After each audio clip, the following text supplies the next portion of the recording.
नमस्कार बंधू भगिनींनो, आपल्या सगळ्यांचं सहर्ष स्वागत आहे स्वास्तिकम या माझ्या चॅनलवर। आज मी आपल्यासाठी श्री नवनाथ भक्तिसार याच्यातील पुढील कथा घेऊन आलेली आहे, तरी आपण सगळ्यांनी श्रवण करावं। आणि आपल्याला जर माझे व्हिडिओ खरंच आवडत असतील तर आपण माझ्या चॅनलला सबस्क्राईब करा, माझ्या व्हिडिओला लाईक करा आणि कमेंटमध्ये ओम चैतन्य नवनाथेभ्यो नमः हे लिहायला विसरू नका।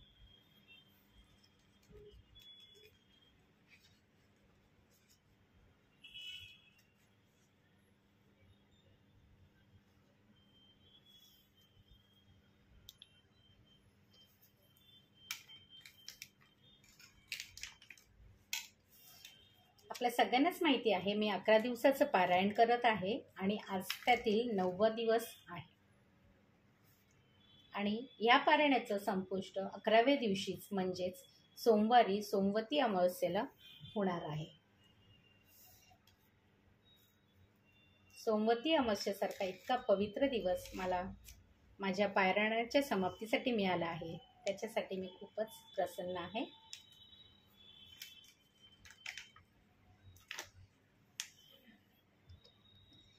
श्री गणेशाय नमः, श्री सरस्वतीभ्यो नमः।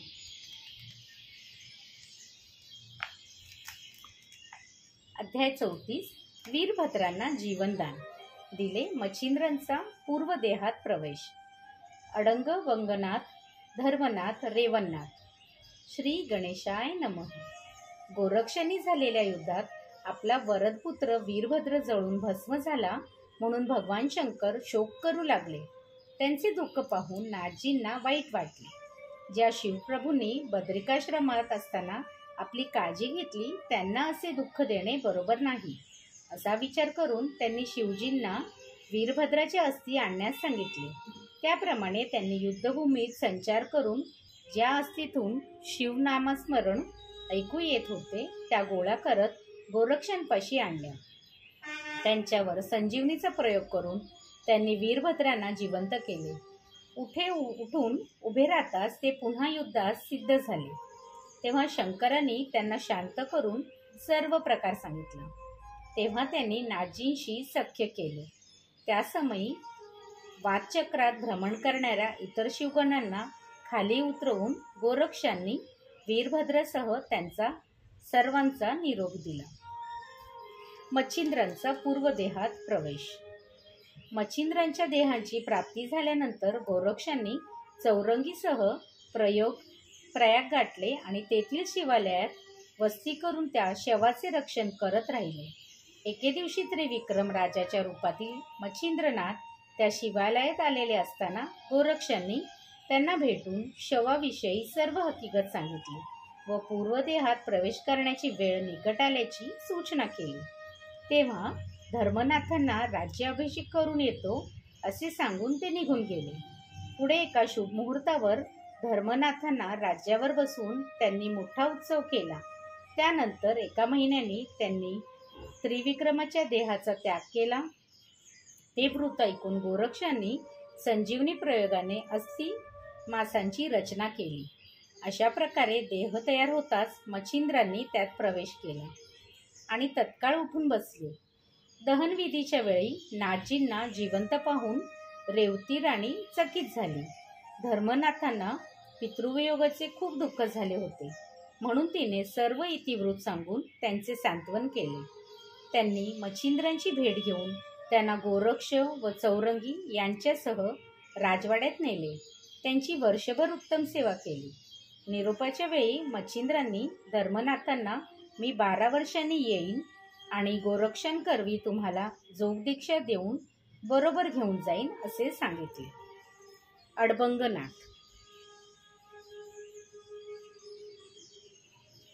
धर्मनाथांचा निरोप घेऊन निघालेले ते तिन्ही नाथ तीर्थयात्रा करत भागनगरास कृषक पुत्र माणिकांना भेटायला गेले। मार्गामध्ये गोरक्षांनी मच्छिंद्रांना त्यांच्या भेटीचा गमतीदार प्रसंग सांगितला। ते जेव्हा त्यांच्यापाशी गेले तेव्हा डोक्यावर ओझे घेऊन उभा असलेला त्यांचा अस्थिपंजर देह पाहून त्यांना धक्काच बसला। गोरक्षांनी त्यांच्या तपश्चर्येबद्दल धन्योद्गार काढले। मग त्या तिघांनी त्यांना तप पूर्ण करण्यास सांगितले। तेव्हा ते म्हणाले, ही नसती उचापत तुम्हाला कशाला हवी? चला चालू लागा। ते ऐकून मच्छिंद्रांना मौज वाटली। त्यांनी त्यांना कौतुकाने अनेक प्रश्न विचारले, पण त्यांनी आडमुठेपणाने वेडीवाकडीच उत्तरं दिली। तेव्हा ते असे ताळ्यावर येणार नाहीत हे ओळखून गोरक्ष त्यांच्याजवळ गेले व म्हणाले, महाराज, तुमच्यासारख्या महान योग्याचा माझ्यावर अनुग्रह झाला तर मी धन्य होईल। तुम्ही माझे गुरु व्हा। त्यावर त्यांनी उत्तर दिले, तुम्ही मला गुरु हो म्हणता, पण त्यापेक्षा तुम्हीच माझे गुरु का होत नाही? ते ऐकून गोरक्षांनी त्यांना तत्काळ मंत्रोपदेश केला। त्यामुळे ते ब्रह्मज्ञ झाले। त्यांनी अज्ञानपटल दूर झाले। त्यांनी तपश्चर्या सोडून गोरक्षांना चरणांना मिठी मारली। तेव्हा त्यांनी शक्तिमंत्राने त्यांना सशक्त केले। मच्छिंद्रांनी त्यांच्या स्वभावाला अनुसरून त्यांचे अडबंग असे नाव ठेवले आणि गोरक्षांकडून त्यांना नाथदीक्षा दिली।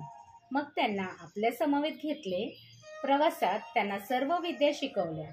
याप्रमाणे सर्वत्र संचार करत 12 वर्षांनी ते 4ही नाथ प्रयागास गेले। धर्मनाथ। तेथे धर्मनाथांनी प्रजेची उत्तम व्यवस्था ठेवली होती आणि उत्तम लौकिक मिळवला होता। रेवती राणीची ते मनपूर्वक सेवा करत असत। त्यांना एक पुत्र होता। त्याचे नाव त्रिविक्रम ठेवले होते। धर्मनाथांनी त्या चौघांना अत्यादराने राजवाड्यात आणले। त्यांनी त्यांची अहोरात्र सेवा केली। पुढे मच्छिंद्रांनी त्यांच्या मुलाला गादीवर बसवले आणि माघ शुद्ध द्वितीयेला गोरक्षांकरवी योगदीक्षा देऊन त्यांना नाथपंथात सामील करून घेतले। अनुग्रह दिनी धर्मनाथांनी जो महोत्सव केला त्यामुळे देवही संतुष्ट झाले। त्यांच्या विनंतीवरून गोरक्षांनी धर्मनाथाच्या पुत्राला दरवर्षी तसा उत्सव करण्यास सांगितले।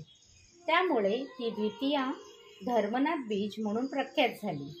त्यानंतर धर्मनाथांना बरोबर घेऊन मच्छिंद्र, गोरक्ष, चौरंगी व अडबंग तीर्थयात्रेस निघाले। प्रवासात त्यांना सर्व विद्यामध्ये पारंगत केले। बद्रिकाश्रमी भगवान शंकराचे दर्शन घडवून आणून त्यांना तपश्चर्येस बसवले।